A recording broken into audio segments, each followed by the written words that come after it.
Eh,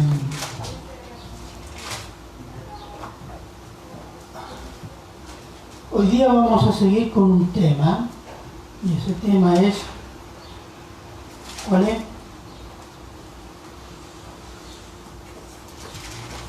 ¿Nadie se acuerda? Dios preserva su palabra y a su pueblo.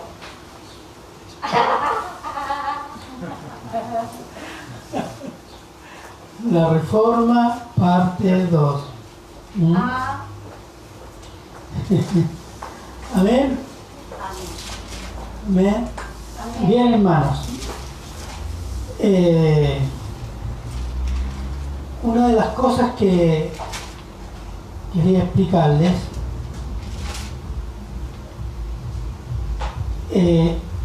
¿por qué hablar de la Reforma? Sucedía hace 503 años atrás. Y hay tres razones. Una, que la Iglesia Católica de aquel tiempo no ha cambiado.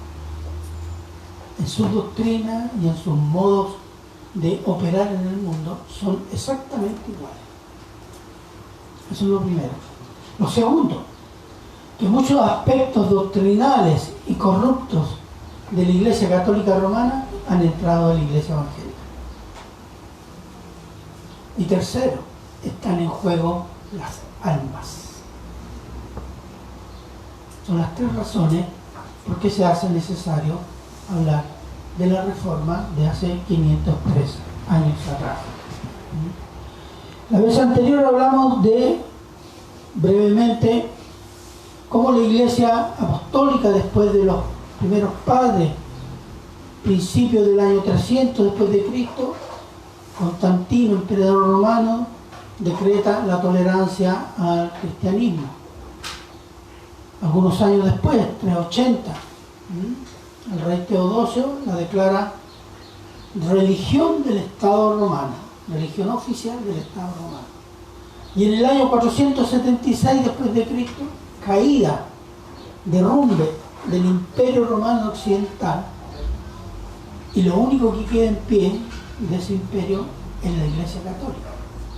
Y la Iglesia Católica de religión de Estado pasa a ser el Estado y pasó a llamarse el Imperio Sacro Romano, o el Imperio Romano Sacro. Entonces, y hay una evolución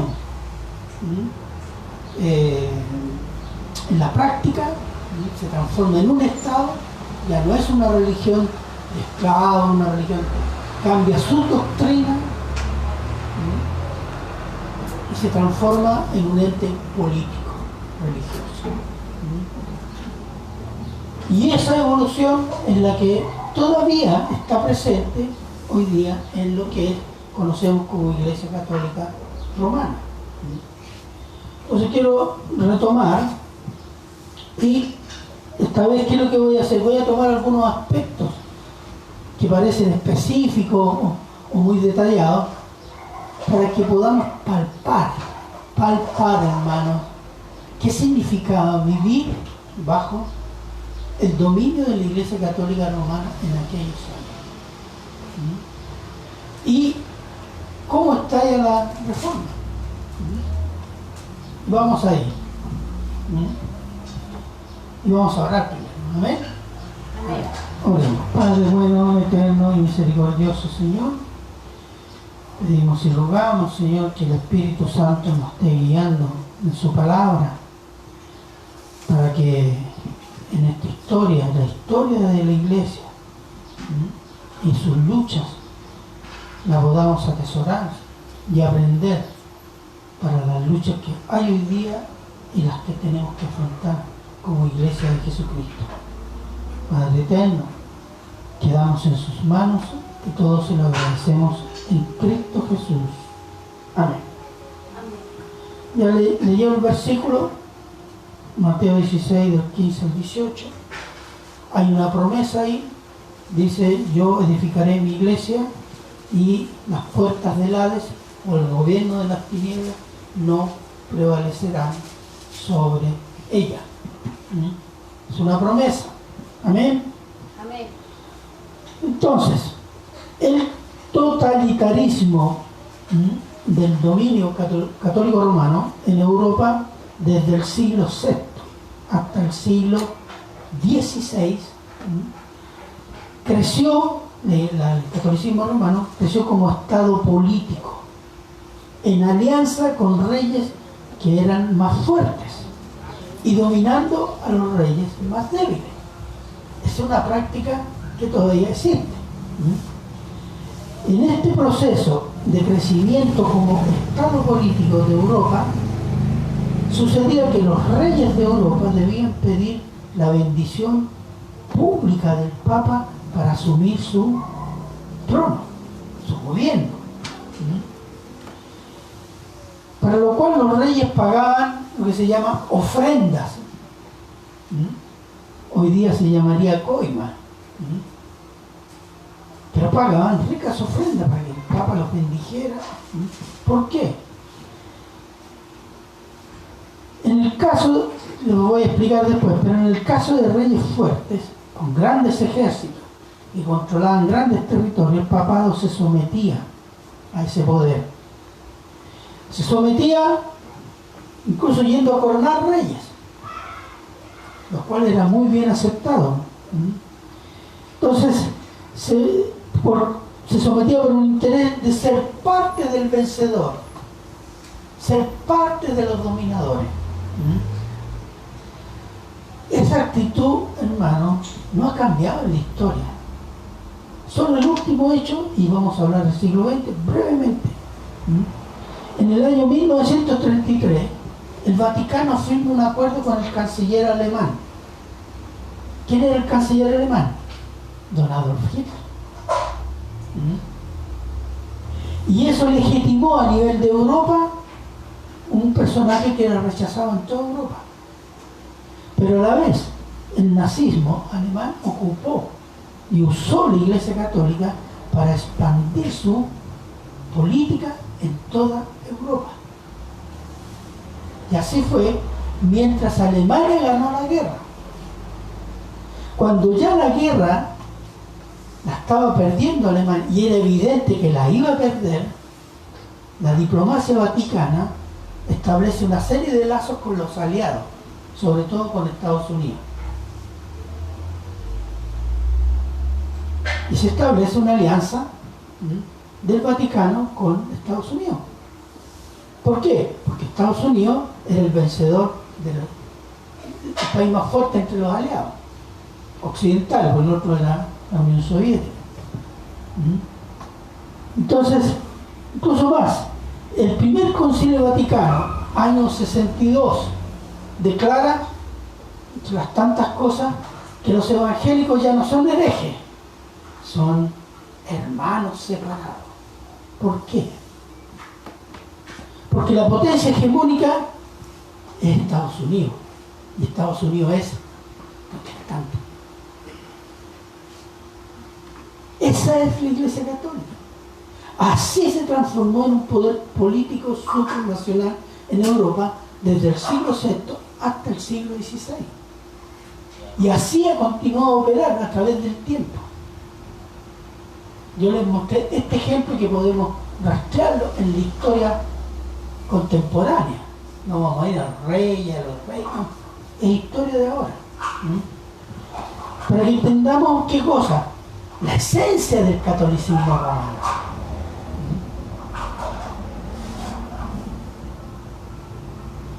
Entonces,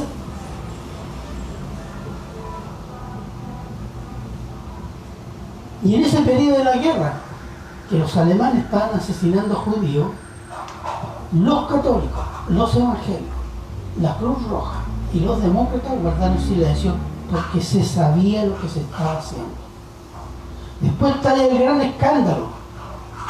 Al término de la guerra, los campos de concentración, el holocausto de los judíos. No, la Cruz Roja sabía. Los evangélicos alemanes sabían. Los católicos sabían. El Papa sabía. Los partidos demócratas de otros países sabían. Todos tenían. Pero ¿cuál es el problema? es que los nazis combaten el comunismo. Entonces después hicieron el gran, mira, no sabíamos. Sí sabían. Y el más hipócrita, ¿cuál era? El catolicismo romano. Porque ellos no dijeron, uy, estamos sorprendidos, no.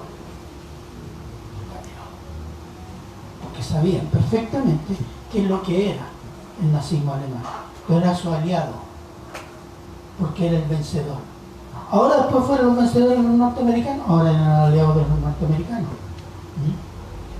Entonces, donde está el vencedor va a estar la Iglesia Católica Romana. Entonces, hoy día, por ejemplo, la Iglesia Católica Romana mayoritariamente está con el proyecto ONU, proyecto globalista. ¿Por qué? Porque es el proyecto vencedor. Y ha aceptado todas las doctrinas de ideología de género. Entonces, eso es la Iglesia Católica Romana. Esto no viene ahora, no es que esté papa, no. Esto viene de la historia de la Iglesia Católica Romana. Entonces, el catolicismo romano era y es una monarquía electiva. El Papa hace la función de lo que hacía el antiguo emperador romano. Por si acaso, el emperador romano se hacía llamar sumo pontífice. ¿Lo escucharon ustedes? Porque significa el puente máximo entre los dioses y los hombres. Ese título, ¿de quién es hoy día? El Papa asume el rol del César, del emperador romano. Entonces, es una monarquía electiva, por medio de los cardenales, que usa la religión para dominar con un totalitarismo político. El lobo, hermano, pierde el pelo, pero sigue siendo lobo. El catolicismo romano se impuso en Europa por tres razones, tres instrumentos. Uno la excomunión, el otro el miedo y otro la censura. Eso fue cada vez que más crecía el estado político católico romano, más fuerte se hacía estas tres medidas. Cuando un rey o un gobernante criticaba al papado o no pagaba todos los impuestos o tenía alguna disputa con el papado por territorios, ese rey, ese gobernador era excomulgado. ¿Qué significaba esto? Significaba lo siguiente, que todos los súbditos que estaban en los territorios de ese rey o de esos gobernadores quedaban sin misa, sin bautizo, sin confesiones, sin unciones para los muertos y sin indulgencia. ¿Y qué significaba para la gente? Es decir, nos estamos yendo al infierno. Porque era la iglesia, y eso es lo que se impuso, y se enseñaba a la gente. La iglesia manda al infierno, la iglesia manda al cielo. Si tú estás en la iglesia, vas al cielo. Si tú no tienes el bautismo, tú te vas al infierno. Entonces, una población no entraba en miedo, era pánico. Si me muero hoy, me voy al infierno. ¿Sabes lo que hacían? Iban donde el gobernador, donde el rey, le decía: o tú te pones a la buena con el Papa, o nosotros no hacemos una revuelta aquí. Eso lo sabía el Vaticano. Y usaba ese poder. Así que el rey ahí al final tenía que, o el gobernador tenía que someterse. Ese era un medio. Y cualquier persona que era excomulgada, implícitamente significaba que tú estabas en el infierno. Entonces era la iglesia, la patrona del cielo y del infierno. ¿Qué significa eso?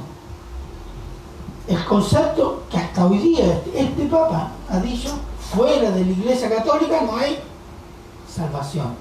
Es el espíritu de secta, que ya existía en el siglo VI, VII, VIII. Eso significa que no es Cristo el que salva, es la Iglesia. Porque dentro de la Iglesia está Cristo, tenemos los sacramentos, el bautismo, etc., la agua bendita, etc., y al Papa. Y eso es lo que salva. Porque todas las gracias de Cristo se las dejó a la Iglesia Católica. Esa es la teología de ellos. ¿Y qué dice la Biblia? El que cree será salvo. El que no cree será condenado. ¿Cuál es el tema? La fe. Acá, ¿cuál es el tema? La fe más todo lo que tiene la Iglesia Católica. Y si estás fuera de la Iglesia Católica, aunque tengas fe, no estás condenado. Porque fuera de la Iglesia Católica no hay salvación. Ese dogma existe y está vigente todavía. Veamos Gálatas 1, 7, 9.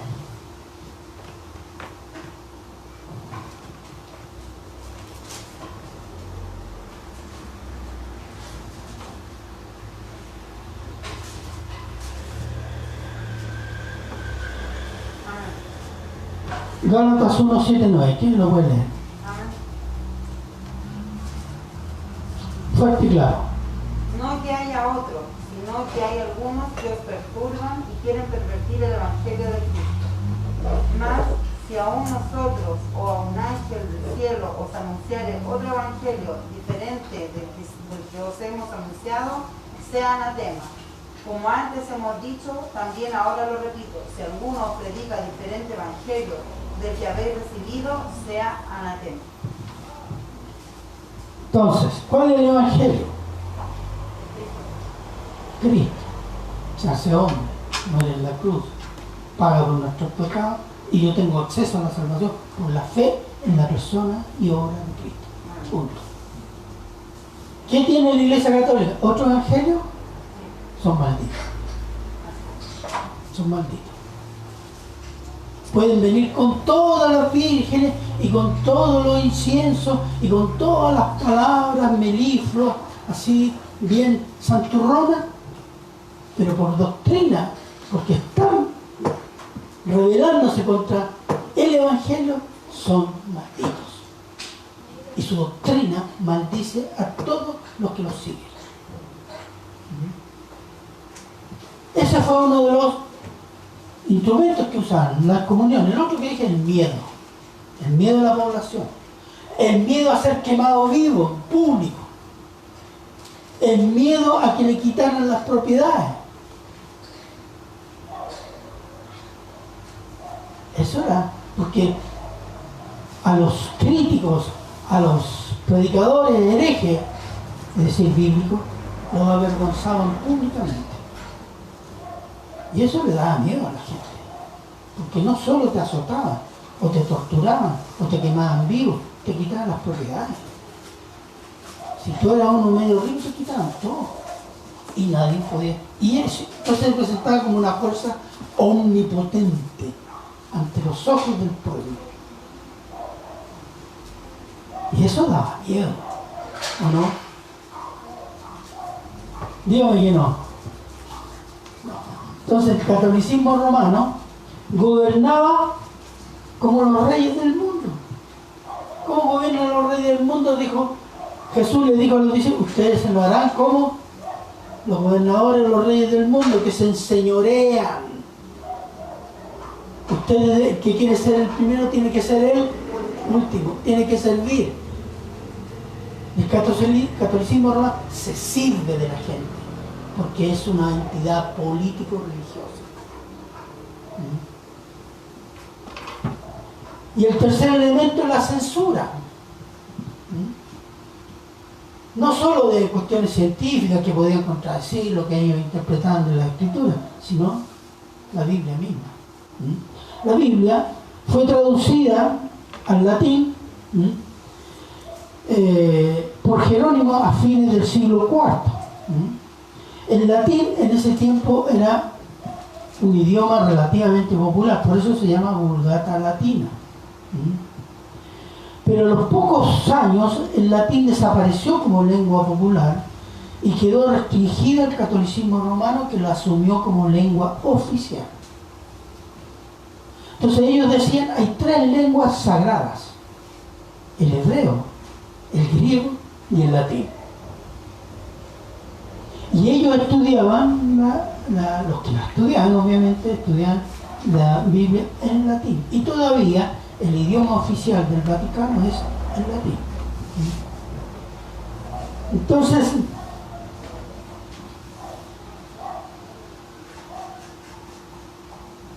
y todos los pasajes que se podían citar de la Biblia tenían que ser citados en latín. No podían ser citados en lenguas vernáculas que llaman, en inglés, en francés, en español, en italiano o en alemán. No, eso era condenado, era una herejía, estaba violentando la Sagrada Escritura. Y entendiendo de que incluso los sacerdotes que estudiaban la Biblia eran los que iban a la universidad. No todos los sacerdotes iban a la universidad. Y muchos sacerdotes eran analfabetos. Incluso santos de América, como Fray Escobar de Perú, era un analfabeto. Y como muchos santos mexicanos, exaltados como santos en los altares de la Iglesia Católica, eran analfabetos. Y muchos sacerdotes en ese tiempo eran analfabetos. Incluso dentro de la Iglesia Católica había restricciones. Los que entraban a las universidades es porque eso iban a hacer carrera. Entonces a ellos les pasaban algunos estudios en latín de la Biblia. Imagínense traducir la Biblia en alemán o en cualquier otro idioma. No, este era un hereje. Así de grave era la cosa. Esas eran las dogmas de la Iglesia Católica. Entonces,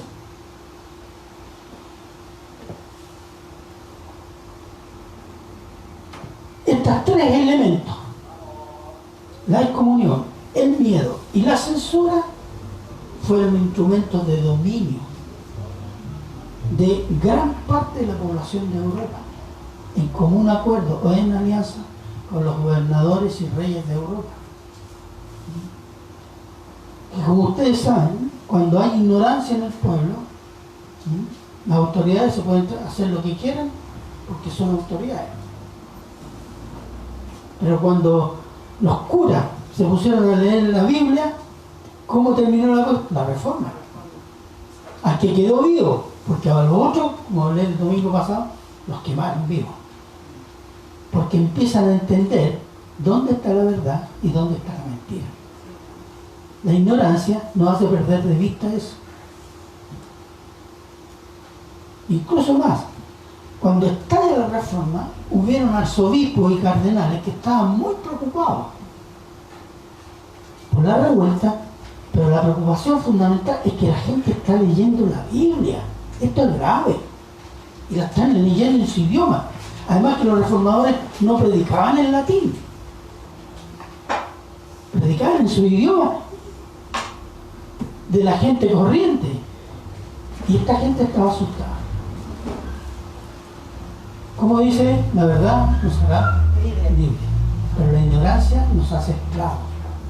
Eso lo sabía el catolicismo romano. Y la Biblia estuvo escondida varios siglos, exclusivamente para una élite de sacerdotes.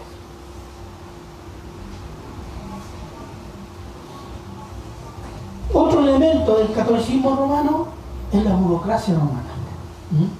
Yo la otra vez dije que existía la simonía. La simonía hace referencia a Simón, el que le dijo a Pedro, dame ese poder del Espíritu Santo y yo te pago, y yo te lo compro. Ya conocemos la respuesta del apóstol Pedro. Entonces la compra de puestos en la burocracia romana se llamaba simulía. Era en relación a ese pasaje. Pero escuchen, los puestos de cardenal, obispo, arzobispo, eran comprados por la realeza alemana, francesa, italiana, para tener peso político en la corte del Papa, porque Europa era gobernada por el papado. Entonces todos querían tener influencia en esa corte, y se compraban los puestos. Y aquí aparece un señor alemán, Alberto II, de la familia, una familia noble alemana. Mire, se lo voy a decir cómo está escrito: Hohenzollern, bien alemana, no sé si se pronuncia así. Este varón joven administraba la diócesis de Halberstadt, heredada de su familia. Es decir, él era obispo por herencia, porque su familia había comprado el obispado. Así era. Es decir, era un señor feudal y tenía el título de obispo. Entonces él cobraba impuestos, su palabra era ley en esa región. Se hizo sacerdote muy joven, como a los 20, 21 años, y compró el arzobispado de Magdeburgo, que ya es más grande, y el arzobispado de Maguncia. Maguncia sería la región que hoy día es Berlín. Entonces él tenía un obispado y 2 arzobispados. Y si tenía el arzobispado de Maguncia, significa que era uno de los hombres más poderosos de Europa. ¿Por qué? Porque era elector del rey del Sacro Imperio Romano, germánico. Que eran pocos príncipes alemanes que elegían al rey de... Y el rey de Alemania, o el emperador de Alemania, era el rey de Alemania, Austria, Norte de Europa y España. Estamos hablando de más de un cuarto de Europa. Y era un fiel aliado del papado. Entonces este hombre, Alberto, se transforma en un hombre poderoso dentro de lo que es los poderosos europeos. Pero aquí hay un problema legal. El canon de la Iglesia Católica admitía en ese tiempo que nadie podía tener 3 puestos al mismo tiempo. Pero el Papa León X, como era un papa, por decirlo así, buena persona, un hombre comprensivo, vio que este joven que quería servir a la Iglesia le dijo: bueno, tú tendrás los 3 puestos por 24.000 ducados. Que serían como unos 80 millones de pesos, ¿no? O más. Entonces, como este príncipe era un príncipe que no tenía todo ese dinero, ¿qué hace? Lo pide a un banco, el préstamo. Fugger. Banco Fugger. Y le paga con eso al Papa. Y se queda con los 3. Pero tiene que pagar la deuda. Entonces, ¿cómo lo hace Alberto de Maguncia? Ahí se ve el título. Pide la autorización del Papa para vender, ¿cuánto se llama? Indulgencia en sus territorios. Entonces el Papa dice: yo te autorizo que vendas indulgencia en los territorios. Entonces el acuerdo, ¿cuál fue? La mitad de lo que entra por la indulgencia son para el Papa, para construir o terminar de construir la Basílica de San Pedro. Y la otra mitad tú pagas al banco. Flor de negocio, ¿no? Ganó el príncipe, ganó el Papa, ganó la banca. ¿Y quién perdió? A millones de personas que, comprando esa indulgencia, creyendo que se iban al cielo, y el día que murieron se encontraban que estaban entrando al infierno. Eso se llama un engaño fatal.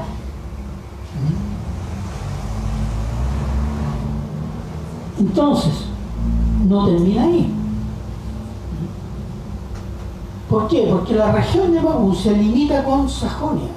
Y en Sajonia estaba un profesor de la Universidad de Wittenberg que se llama Martín Lutero.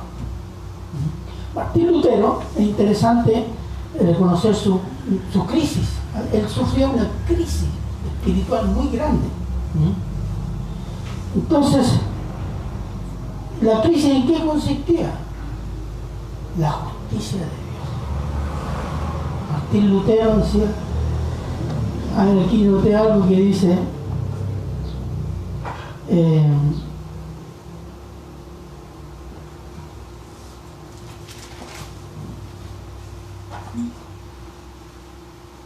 es una crisis espiritual en relación a la justicia de Dios. Él está desesperado, angustiado por alcanzar la justicia de Dios. Entonces, dándose cuenta que nunca lograba llegar a palpar, a experimentar la justicia de Dios. Entonces, ¿qué hacía? Se confesaba hasta 3 veces al día. Cuando pensaba que había cometido un pecado, volvía donde el cura, el confesor. Al confesor lo tenía hasta aquí. Hacía sacrificios corporales. En su celda él dormía así en el pavimento. Se azotaba. Ayunaba. Peregrinaba. ¿Qué más hacía?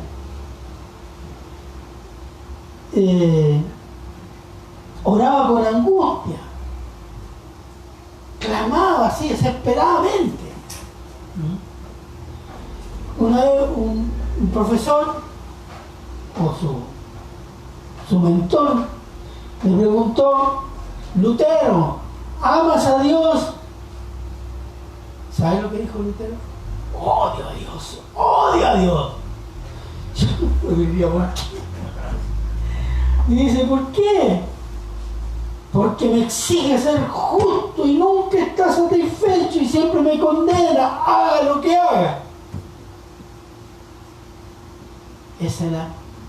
Había una angustia espiritual muy grande en ese hombre. De todas maneras, llegó a ser profesor de la Universidad de Wittenberg, del estado de Sajonia, que era gobernada por el príncipe Federico III, o llamado también Federico el Sabio. Y fue él el que fundó la universidad en Wittenberg, y su maestro preferido, su profesor preferido era Martín Lutero. Martín Lutero, como profesor, estaba enseñando el libro La Carta a los Romanos. Y este fue uno de los pasajes de la Escritura, o estudiando Romanos, el que llegó, digamos, fue iluminado por el Espíritu Santo y que le dio respuesta a su desesperación, a su crisis, a su angustia espiritual. ¿Y cuál fue el pasaje? El justo por la fe.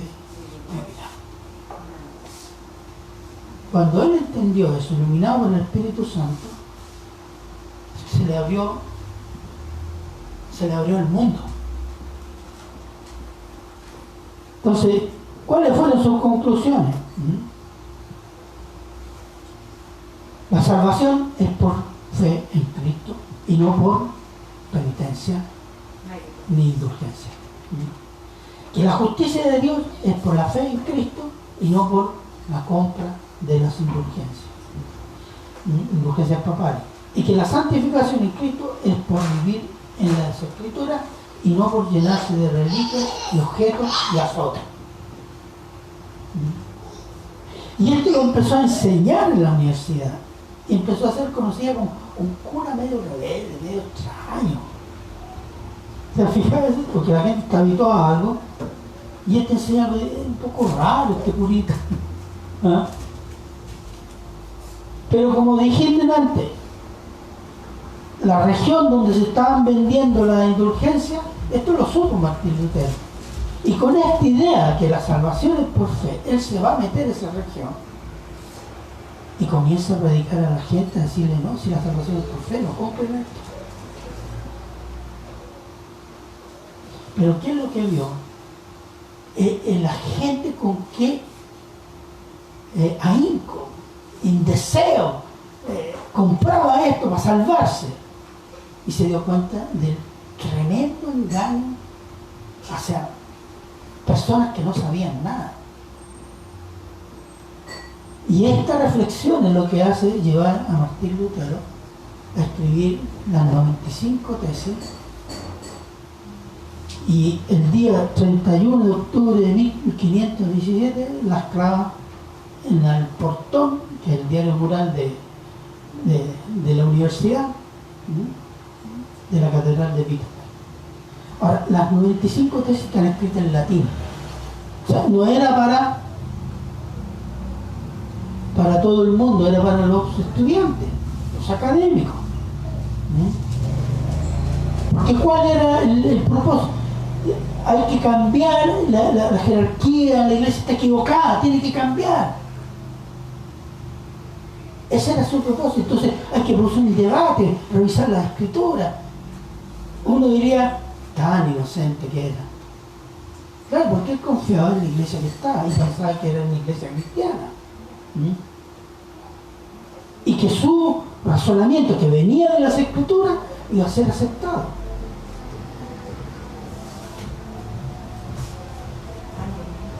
Las 95 tesis fueron copiadas por muchos estudiantes alemanes y extranjeros que habían en Wittenberg, las tradujeron a los idiomas vernáculos, como se llama, y las comenzaron a imprimir. Y en un año, en Alemania, en las iglesias, en los seminarios, en los conventos, en los pueblos, se estaba discutiendo lo que había escrito Martín Lutero. Dos son la base de las tesis de Martín Lutero. Una, que el Papa no tiene ningún poder ni derecho a perdonar pecados. Y segundo, que la justificación es por fe en Cristo.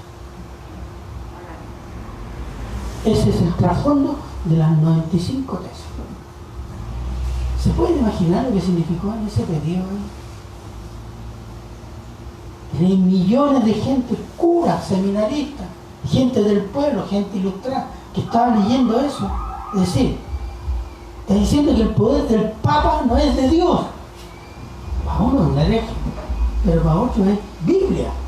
Es Biblia. Que la gente no conocía la Biblia. Nosotros decimos, ay, que conocemos la Biblia. Ahí la tenemos ahí. Poquito con un poquito polvo.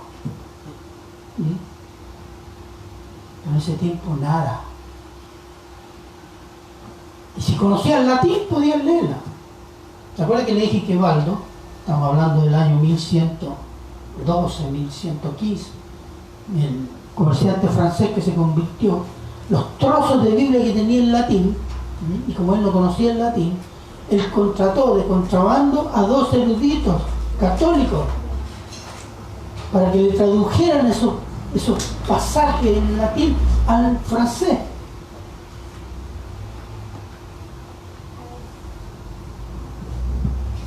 Entonces, no todos tenían esa posibilidad, pero con la invención de la imprenta, que ya existía a ese tiempo, estas tesis se fueron divulgando. Y el escándalo que para Martín Lutero, cuando escuchaba a Johann Teltz, que era el dominico que vendía ¿cuánto se llaman? Las indulgencias. ¿Sabe cómo le decía a la gente? Gente, cuando la moneda entra en la alcancía y suena tin, tin, tin, tin, el alma va saliendo del purgatorio. ¡Ah! Y todos iban echando. ¿Ah? Así era. O la otra. Gente, hay una indulgencia plenaria. No es necesario pasar por el purgatorio.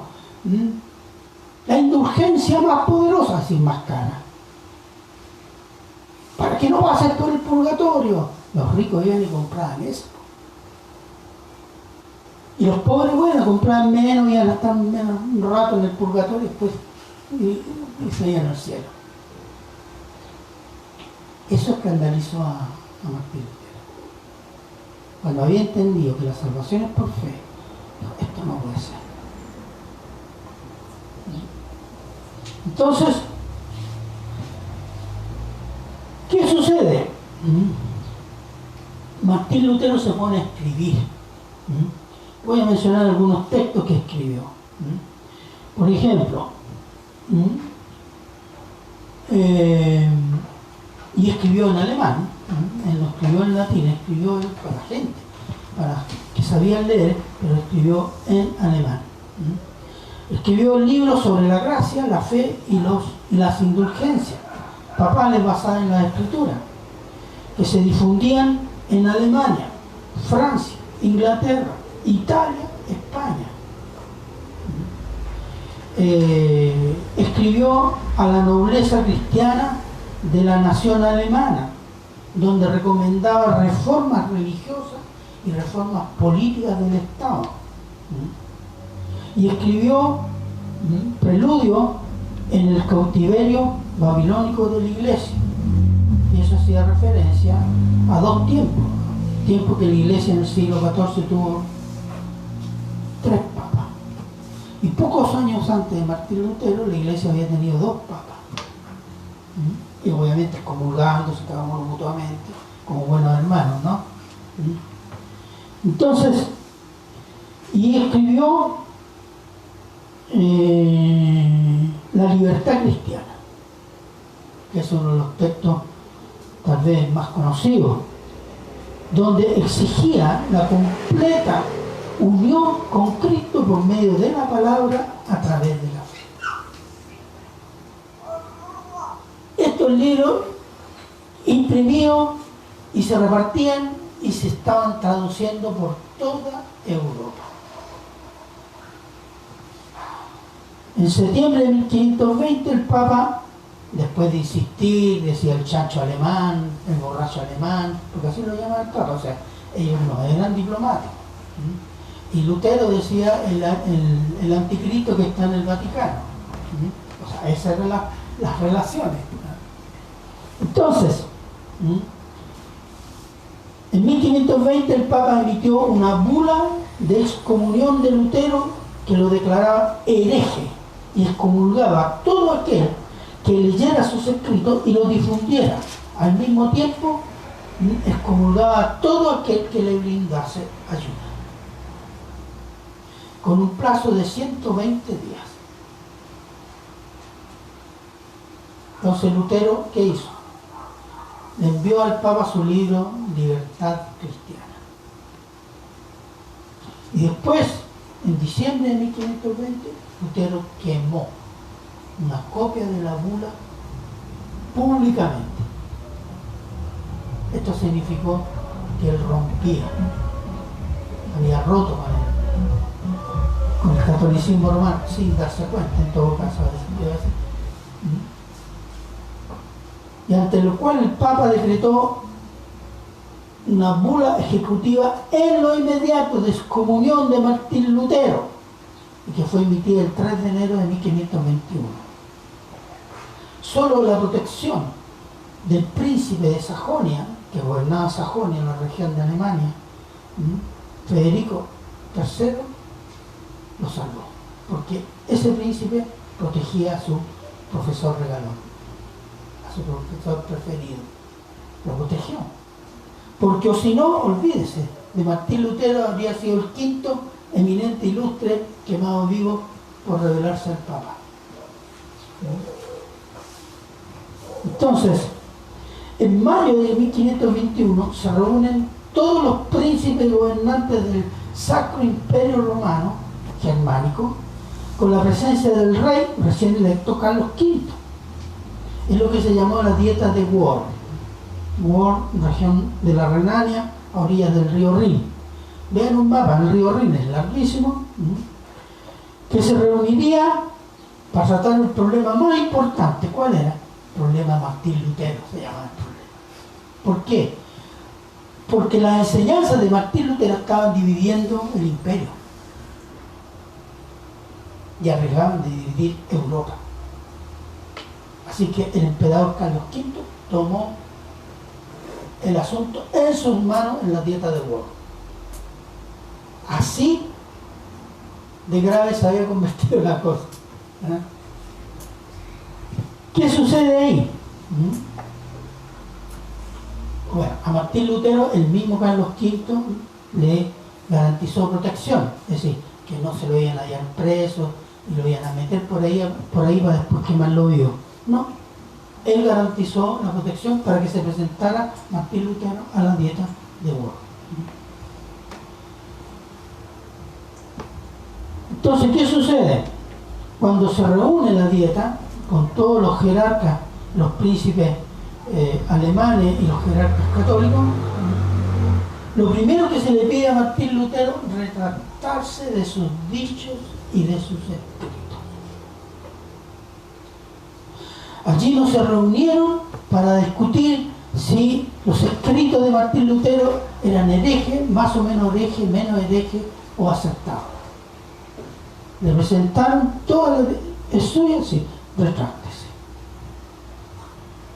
Los presionaron y lo amenazaron.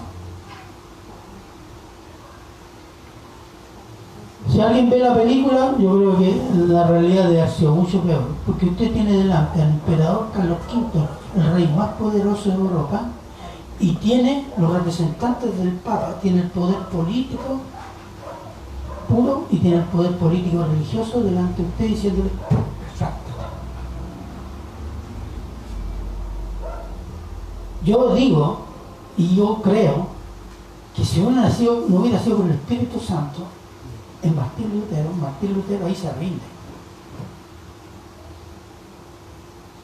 ¿Qué tal si usted lo lleva a un tribunal donde están académicos, está el presidente de la República? Uno se achuncha, ¿no? Pero esa era la condición, la situación en que se enfrenta Martín Lutero. Y Martín Lutero después de la pena pide un día para responder. Entonces se le concede. Y al otro día, al presentarse ante la asamblea y las presiones y las amenazas de los hermanos católicos, Martín Lutero respondió diciendo al emperador y a los jerarcas católicos romanos lo siguiente, con un vocabulario de aquel tiempo: como pues vuestra serenísima majestad y vuestra señoría exigen respuestas simples. ¿No les gusta ese vocabulario? Las daré en un modo que no sea cornuda ni dentada. Es decir, que no hiera, que no sea filuda. Voy a hacerlo más simple, para no herir a nadie. Y comienza: si no me convencen mediante testimonio de las Escrituras o por un razonamiento evidente, puesto que no creo al Papa ni a los concilios solos porque constan que han errado frecuentemente y contradicho a sí mismos, quedo sujeto a los pasajes de las Escrituras aducidas por mí, y mi conciencia está cautiva de la palabra de Dios. No puedo ni quiero retractarme de nada, puesto que no es prudente ni recto obrar contra la conciencia. Que Dios me ayude. Tremenda palabra. Se puede decir que este fue el grito de la reforma. Y aquí hay dos puntos en lo que dice Martín Lutero.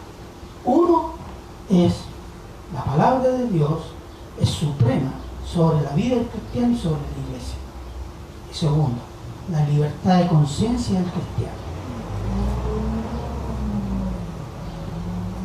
Entonces, ¿cuál fue la respuesta? Aunque Martín Lutero estaba dispuesto a retractarse si le demostraba que lo que había dicho y escrito estaba en contra de las Escrituras. Pero no fue así. Así que ante esa respuesta, el rey Carlos V retiró inmediatamente la protección a Martín Lutero, lo que significaba una condena a muerte. Y Martín Lutero sale de Worms, de la ciudad de Worms, protegido por algunos príncipes alemanes que estaban presentes en la dieta. Y estando fuera de Worms, fue tomado por guardias del príncipe de Sajonia, que lo llevaron a un castillo del príncipe donde estuvo guardado por un año, para que no lo mataran. Porque todo el catolicismo romano de Europa andaba buscando a Martín Lutero. Y en ese año que estuvo guardado o escondido, tradujo el Nuevo Testamento al alemán. Mientras tanto, en Europa se difundían los escritos de Martín Lutero y se buscaban y traducían pasajes de la Biblia. Se predicaba la salvación por fe en Cristo al pueblo en el idioma del pueblo. Los alemanes predicaban en alemán, no en latín, los italianos en italiano, español, francés, etc. Y el Papa y algunos reyes y gobernantes de Europa soltaron a sus guardias y a los perros de la Inquisición a cazar herejes, es decir, cristianos, llamados luteranos, protestantes, etc., para quemarlos vivos, porque ese era el castigo.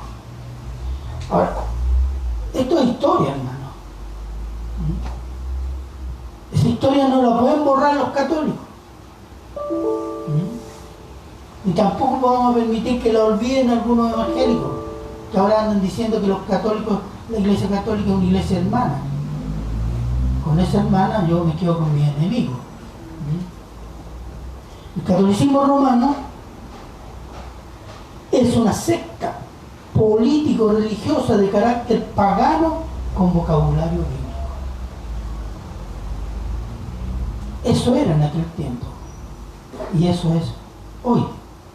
Y los cristianos denunciaron el catolicismo romano como fatal para las almas, para la salvación. Y a costo de sus vidas, los cristianos predicaron el evangelio de salvación por la fe en Cristo. ¿Usted piensa que esto estaba cambiando? Sí. Usted escucha aquí, pero en muchas iglesias usted escucha ¿qué cosa? Sí, hay que tener fe en Cristo, más pacta con el pastor de turno. Sí, tiene que tener la fe en Cristo, más bautizarse. Tiene la fe en Cristo, más hablar de lengua. Tiene que tener la fe en Cristo, más un milagro. Fotocopia mal hecha del catolicismo romano, que está dentro de la iglesia evangélica. Y nos admiramos de los católicos, no, miremos lo que hay adentro. Hay algo que ha perdido la iglesia evangélica, la iglesia cristiana, que se ha dejado influenciar por el mundo y por el catolicismo romano. Veamos Juan 12, 44 al 50, por favor.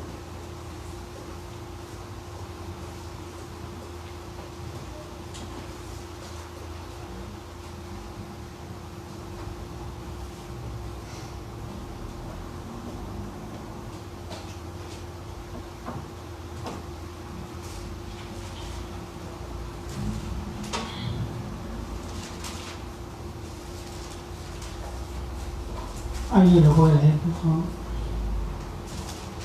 ¿Cuál? Juan 12, 44 al 50.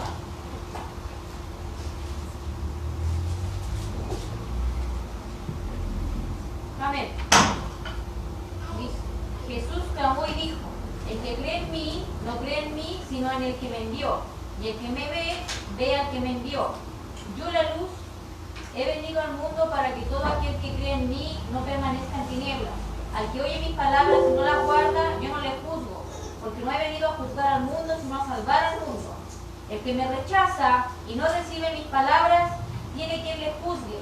La palabra que he hablado, ella le juzgará en el día postrero, porque yo no he hablado por mi propia cuenta. El Padre que me envió, Él me dio mandamiento de lo que he de decir y de lo que he de hablar. Y sé que su mandamiento es vida eterna. Así pues, lo que yo hablo, lo hablo como el Padre me lo ha dicho. Aquí hay una declaración diciendo yo vengo del Padre, y todo lo que digo viene del Padre. Sí, yo vengo de Dios, y todo lo que digo es de Dios.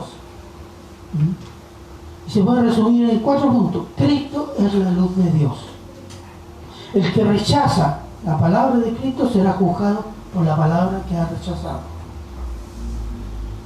Tercero, Cristo ha hablado la palabra de Dios. Su palabra es vida eterna. ¿Se fija cuál es el centro de lo que dice el Señor Jesús? No es la iglesia, es la palabra. La palabra es la que debe gobernar la vida del cristiano. La palabra es la que debe gobernar la vida de la iglesia. No la iglesia manipular la palabra para gobernar ellos. Que eso fue lo que hizo el catolicismo romano. Todo esto ha sido rechazado, tergiversado, falseado por el catolicismo romano hasta ahora. Y también hoy día podemos incluir hasta algunos evangélicos. Hay 2 argumentos, y con esto voy a concluir. Hay 2 argumentos que ellos presumen legitimidad teológica. La legitimidad política va por el oportunismo político que tienen. Ellos van siempre con los vencedores, cualquiera que sea. Entonces, el pasaje donde dice, yo edificaré mi iglesia, y el Hades no prevalecerá sobre ella. Y después dice, yo te daré las llaves de la iglesia. ¿Cuál es la llave para ser parte de la congregación de los santos?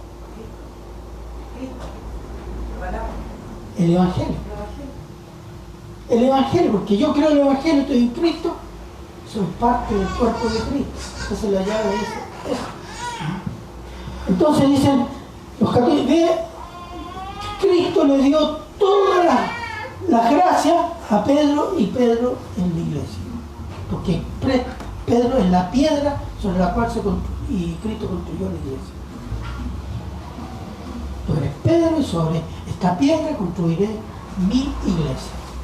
Y a ti te van a dar las llaves, tú eres Pedro es mentira. Mire, cuando el Papa o los papas asumen esto, los estudios de griego y de hebreo eran bastante limitados, y fueron limitados hasta el siglo XIX. Los estudios de las lenguas de la Biblia, hebreo y griego, crecieron durante el siglo XX. Y en el siglo XX, este pasaje que dice, y tú eres Pedro, y sobre esta roca construiré la iglesia, déjeme decirle que no es eso lo que dice. Déjeme. Dice, se lo voy a leer la próxima vez porque hay una tercera parte, vamos a entrar más en este tema. Pero ¿cuál sería la traducción correcta? Tú, Pedro, eres piedra pequeña, y sobre la piedra grande. ¿Cuál es la piedra grande? La respuesta que había dado Pedro. ¿Cuál era la respuesta? Cristo es el Hijo del Dios viviente. Sobre esa piedra grande construiré mi iglesia. Ese es el sentido en griego. Aún así, hoy día ellos dicen, no, este es el fundamento. O sea, sabiendo, miente. Esto es mentira. Y el otro es, hablan de la sucesión apostólica, que Cristo le dio a Pedro, y Pedro a los apóstoles, y la iglesia tiene la sucesión de los apóstoles. Mentira. En el tiempo de los apóstoles, la iglesia de Roma no la fundó ningún apóstol. Fue Pablo el que llegó allá a enseñar. Y otra iglesia que no fundó el apóstol Pablo fue Tesalónica. Esa la fundaron otros cristianos. Y los de Tesalónica fundaron otra iglesia. No la fundaron los apóstoles. Entonces esas iglesias no tienen fundamento apostólico, no tienen la sucesión apostólica. No. Déjame leerle, vaya a Marco 3, 31, 35. Aquí vamos a terminar.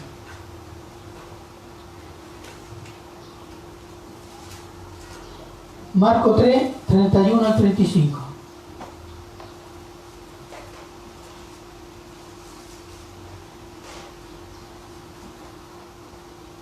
Amén. ¿Ya?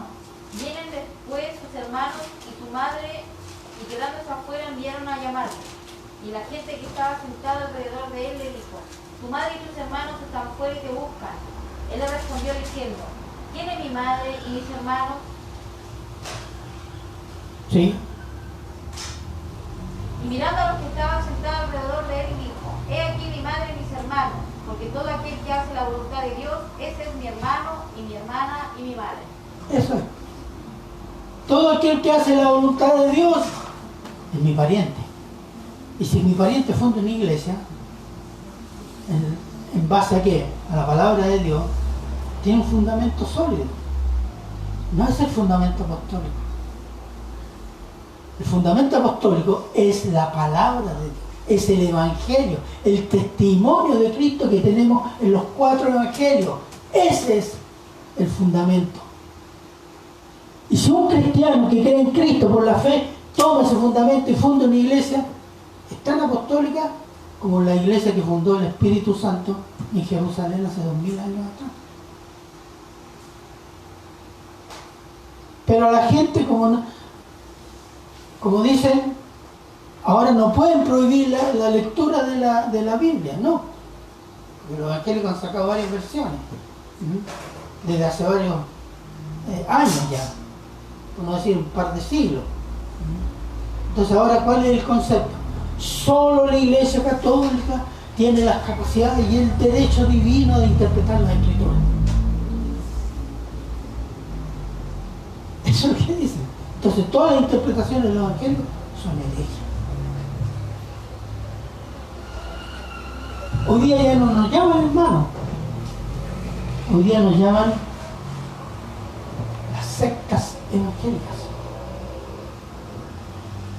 Y hay una difusión por ahí bastante amplia que estaba leyendo, que cuenta la historia que Martín Lutero era un borracho y alcohólico y lo mató la cerveza. Y te dan en mente, los católicos son expertos, eruditos en mentir. Y lo otro es que Martín Lutero era un hereje que enseñó contra todos los concilios que la iglesia había hecho. Mentira. Los reformadores reconocieron todos los concilios de la iglesia. Pero como la práctica y la esencia de la iglesia católica es la mentira, para conservar su influencia de masa y poder político, no tienen empacho. Y repito, hay que conocer la reforma, porque la iglesia católica no ha cambiado, porque los vicios de la iglesia católica están dentro de la iglesia evangélica.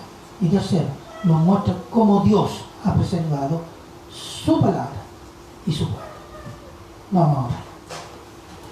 Padre eterno, Padre misericordioso, damos gracias, Señor, y queremos agradecerle, Señor, por esta promesa que el Señor Jesús hace de preservar su iglesia, que las tinieblas no van a prevalecer, van a acosar, van a molestar, van a perseguir, pero no van a poder prevalecer sobre la iglesia de Jesucristo. Gracias, Señor, por esta promesa. Gracias, Señor, porque tenemos en la historia para corroborar cada paso de la historia su poder, su buena voluntad y cumplimiento de su promesa. Padre eterno, todo se lo agradecemos en Cristo Jesús. Amén.